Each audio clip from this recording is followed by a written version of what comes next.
What is up, y'all? Welcome back to another video. In this video, we got news today that Josh Norman was released from the Washington Redskins. Should the Lions be interested?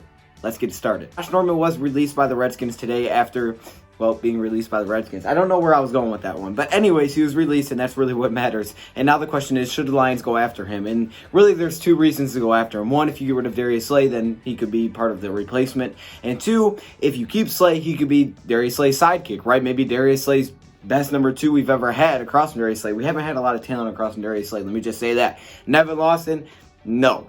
Rashawn Melvin last year, actually not too bad. I was kind of excited to see Rashawn Melvin. He wasn't too bad, but it's really hard to judge with how bad we were when it came to getting pressure. It's hard to judge how good our cornerbacks really played. So, Josh Norman is now available, and the question is, should the Lions be interested in going to get Josh Norman? Now, Josh Norman, like I said, was released by the Redskins, and they saved about $12.5 million in cap space doing that after they signed him to a gigantic deal. The Redskins gave this man a $75 million deal after having an all-pro season in 2015 with the Carolina Panthers. So the Redskins went all in. They're like, yeah, let's go get Josh Norman. And, maybe some people could say it didn't work out. His first year wasn't too bad, but he started to decline, and some people would say, yeah, he definitely wasn't worth that. I would agree with those people that would say that. He's a 6-foot cornerback that weighs 200 pounds, and now he is 32 years old. So he's definitely not on the young side anymore. So that's definitely something to keep an eye on.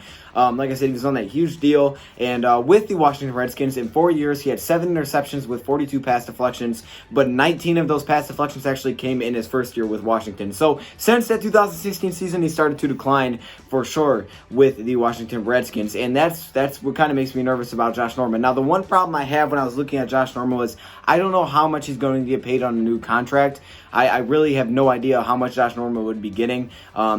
Definitely, if we get him on a cheap deal, it could make sense. But basically, I wanted to take a look at his advanced stats next. And then I wanted to compare them to who the Lions' outside corner was across from Darius Slay last season. For the most part, it was Rashawn Melvin. Now, we know Amani slid in at times, and Amani looks like he can be a number 2 in my eyes. I think Amani could be the number 2 next year. Anybody guess that? No? Okay. Amani could be the number 2, but for the sake of this, I decided to compare him to Rashawn Melvin because he played in more games as an outside cornerback. We know Justin Corman is more of the slot guy. So putting Rashawn on the outside, comparing him to what Josh Norman has done, I thought that would be the best way to really gauge whether or not this would be an upgrade at that position, whether it makes actual sense to do this, or at the point where maybe we should just go get someone else, or possibly even bring back Rashawn Melvin. So 2018 to 2019 is where we have the advanced stats, so we'll compare those 2 years. So in 2018, for Josh Norman with the Washington Redskins, obviously there's a lot of factors that go into who you're playing against, okay? Being the number 1 cornerback is a difference between being the number 2 cornerback. He may have played more number 1 with Washington than Rashawn Melvin, who just played number 2. But as that cornerback with the Washington Redskins, 2018, he started in 16 games, all 16, so that's good.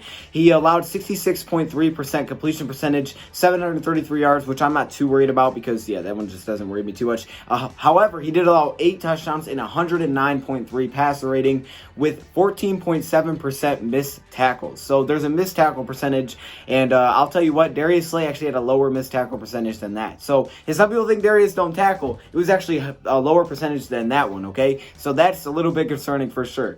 Then in 2019, however, he was actually benched at a part during the season. I believe it was back in December.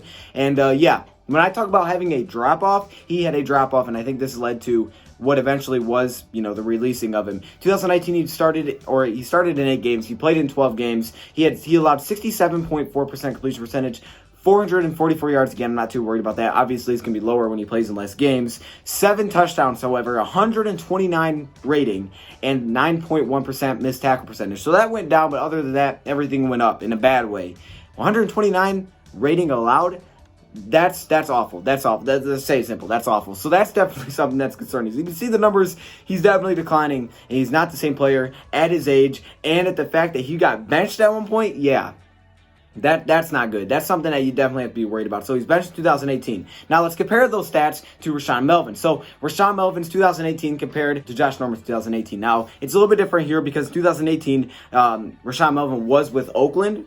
He allowed 54.8% completion percentage, 629 yards, a 96.2 passer rating. He did have 1 interception and 8.2% missed tackle percentage. So actually, he was a better corner than Josh Norman in 2018 when it comes to rating and yards and completion percentage. So yeah, that's something to keep an eye on. Then in 2019, though, I think this one's a more fair comparison because we know Rashaan Melvin was the number 2, and he was actually with the Detroit Lions. At 30 years of age, he allowed 63% completion percentage, 773 yards, 104 rating, and a 1.4% missed tackle percentage. 1.4, that's super, like 1 point, that's really, really good. So you know he was tackling, but the rating was also a little bit lower by like 25 points. So you could see, wasn't good, but it was better than Josh Norman last season. Now, the one thing that can really change this, the main variable for me here is that Rashaan Melvin playing the number 2 cornerback is different from a guy like Josh Norman who could be playing the 1 cornerback and going against number 1 wide receivers instead of the number 2, right?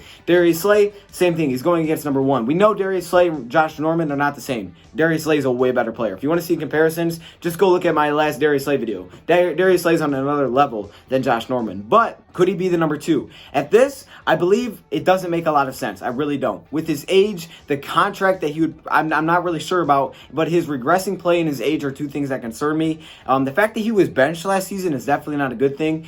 And a contract, I don't know how big it would be, but I feel like a guy like Rashaan Melvin, who he had like on a $5 million deal for 1 year last season, that makes more sense than bringing in a guy like Josh Norman. Now, the hope would be if you do bring in Josh Norman is that he at one time in his career, at one point, he was actually at a very high level, maybe the best cornerback in the league back with Carolina in 2015. So at one point, you know he's been there before, which could mean that maybe you have hopes that he can get back to that. I know at this age, that's probably not a very good thing to hope on, but you know he was there at one point. A guy like Rashaan Melvin, he was never that good of a corner at any point.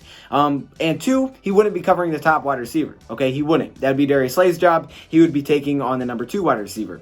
So I guess you would have depth behind him. I guess it could make sense if you get him on a deal that's very cheap. I'm thinking you get him on a deal that's like a Rashaan Melvin type of deal, okay? That's how much I'm paying Josh Norman. The name is what really sells him, I think, a little bit more that he's Josh Norman. Like, who's Rashaan Melvin? Josh Norman, though?